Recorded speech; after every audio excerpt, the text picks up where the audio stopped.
Everybody, thank you so much for watching. It's Coach K with MajorToCareer.org. If you're new, thank you so much for watching. I decided to start this YouTube channel as a way to help professionals make those connections from major to career, because I must admit, it is a daunting process. A lot of the professionals I work with sometimes, believe it or not, find it a lot easier to identify what it is that they want to do, even though that is difficult.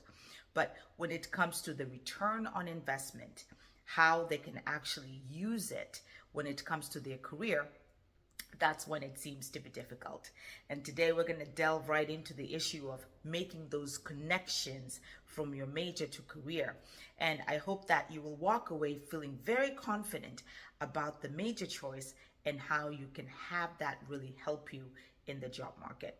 And so if you are interested in this information, stay tuned. First thing, folks, that we'll talk about is actually understanding what it is that you're learning. You know, in my over 13 years of experience at 4 different higher education institutions, one of them a STEM institution, one of the things that I noticed over and over in educating young professionals is that they really didn't quite understand the overall structure. So the structure, please note, is as follows. You have probably about 120 hours to graduate, approximately, give and take. And then 30 hours of that is typically 3 credit hours each, 10 classes that are specifically within the major. And that's where all the magic begins. So you got those 30 hours that are really within the major. And then we have those electives, which are probably about 15 hours. You're taking a look at about 5 classes here. And these 15 credit hours are free electives. And that's where you can supplement the major with like a minor, a dual degree, maybe pursue something else. Maybe you could explore.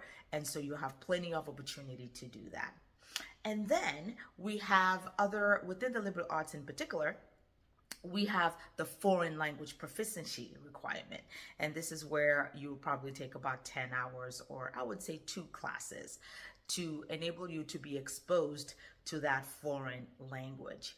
And then when it comes to the free electives, you know, your academic advisor obviously can sit down with you. You can then craft in whatever classes that you would like to take. You know, some folks pursue internships for academic credit. Some people pursue a secondary major or a dual degree, and vice versa. Some people even do study abroad. And so that is how you can begin to make the connections. You want to take a look at the overall structure and then kind of work backwards and figure out what you would like to add to your curriculum to be able to help you be successful. Second tip when it comes to making those connections is you do have 4, I believe you have about 4 summers that you're working with. So the summer when you first start of your freshman year, then you got the summer your sophomore year, and then you have that summer of your junior year, a very, very important summer. And then obviously this next summer is after you graduate. Now, the summer of your junior year, the biggest tip that I've always had for professionals is that you want to make sure that you have to pursue an internship, some type of experience at a job site where you're actually connecting with employers. It's really, really important. In fact, often is the case that in a lot of the institutions I worked with, many young professionals were able to get a job offer before they resumed to come to class their senior year. That's how it works. So if you want to be competitive in the job market, you do want to have that valuable experience. The third tip that I have for you in making those valuable connections from your major to your career is things like study abroad. You know, talk about student involvement activities, your study abroad, those internships or externships that you have to take. Because a lot of people assume that experience is typically just what you do at a job site when you're working. But those shadowing opportunities are really important. And study abroad really does help diversify as well, because you know diversity is key in this day and age. So a lot of those global experiences that young professionals are able to have a part of the experience could really leverage you significantly when it comes to the job market. And the last tip that I have for you as you start to make those major career connections is to always make sure that most of the schools have a career fair.